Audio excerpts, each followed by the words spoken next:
Assalomu alaykum, hurmatli hamkasb aziz do'stlar.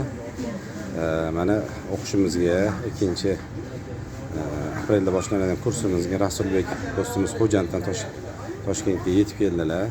Bir haftalik o'qishimizda bo'ladilar. O'qishimizdan biz lavhalar qo'yib boramiz shu bir hafta mobaynida. Malaka oshirgani kelinglar, qo'limizdan kelgancha bilim berishga harakat qilamiz. Xo'p, Rasulbek qanaqa? Yaxshi yetib keldingizmi? Niyatlar qanaqa? Niyatlar shu sizga qo'lingizdan hunarlarni mukammal o'rganish. Baraka toping, Alloh rozi bo'lsin.